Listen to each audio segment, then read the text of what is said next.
Éric Lecollen, vous êtes le metteur en scène du nouveau spectacle La Bataille de Castillon qui va être présenté sur ce lieu historique cet été en juillet et en août. Est-ce que vous pouvez expliquer un petit peu quelle est la nouveauté de ce spectacle ? D'abord, le scénario est différent. Il y a les musiques qui sont différentes. Le découpage du spectacle est différent. Et l'occupation de l'espace est différente aussi, tant pour les piétons que pour les cavaliers. Donc on a une occupation du site tout à fait nouvelle. On utilise aussi un petit peu d'audiovisuel cette année par la projection d'images à certains moments du spectacle. Et donc c'est une autre manière de raconter la même histoire. Alors Franck Ferrand, vous êtes le parrain de ce spectacle historique La Bataille de Castillon. Est-ce que vous pouvez expliquer quel est le contexte justement de cette bataille ?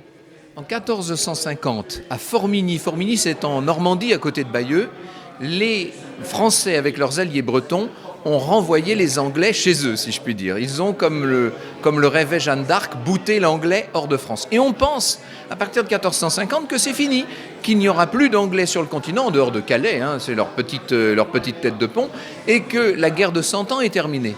Seulement, les Gascons, et plus particulièrement les négociants bordelais, vont s'accommoder très mal de la nouvelle tutelle du roi de France. Et ils vont aller en catimini demander de l'aide au roi d'Angleterre. Ils veulent se libérer de la tutelle française. Ils veulent que les Anglais reprennent possession de ce qu'on appelait la Guyenne. Et c'est donc l'origine de l'arrivée sur le continent d'un nouveau contingent, 3000 hommes, dirigés par un grand seigneur, une sorte de seigneur de la guerre, qui était un vieux monsieur, il avait quasiment 80 ans, c'était John Talbot, qu'on appelle nous Talbot. Et son fils était là aussi, bien entendu, le lord de Lille, qui va arriver lui-même avec des renforts de 2000 personnes. Ce qui fait qu'on a 6-7 000 hommes, en comptant les Gascons, qui sont prêts à se battre contre l'armée du roi de France. Cette armée, elle arrive, elle va essayer de prendre Castillon dans un premier temps. Le camp retranché des Français se trouve devant Castillon, entre la Lidoire et la Dordogne. Pour Talbot, il aurait été plus simple d'attendre tranquillement dans Bordeaux.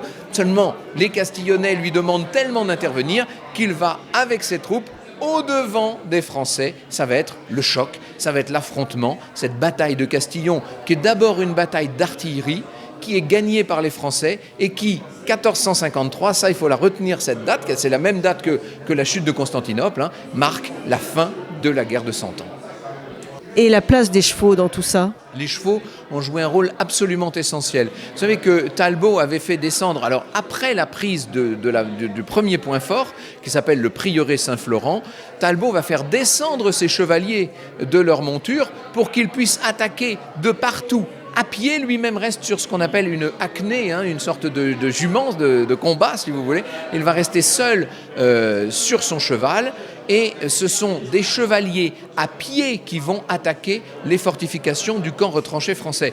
Ce qu'il ne faut pas oublier, c'est qu'il y avait des cavaliers bretons avec les Français. Ces cavaliers bretons étaient un peu loin. Quand ils ont entendu les tirs d'artillerie, ça les a rameutés. Ils sont arrivés au grand galop. Et ça, c'est le miracle de la cavalerie dans une bataille médiévale. C'est que ça apporte la vitesse. Et je peux vous dire que sur cette préparation d'artillerie qui déjà avait laminé les Anglais, lorsque les cavaliers bretons sont arrivés, ils ont fait un véritable carnage.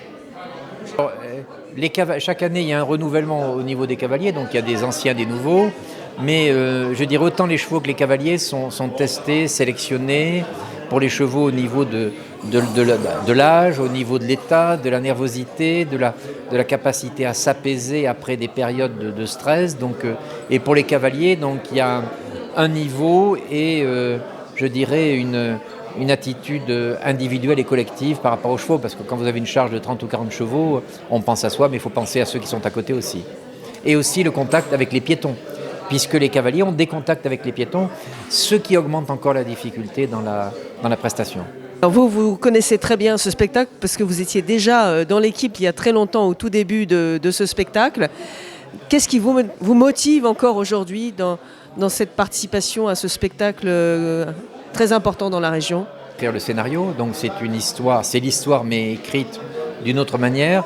Ce qui motive aussi, c'est la qualité de l'équipe artistique.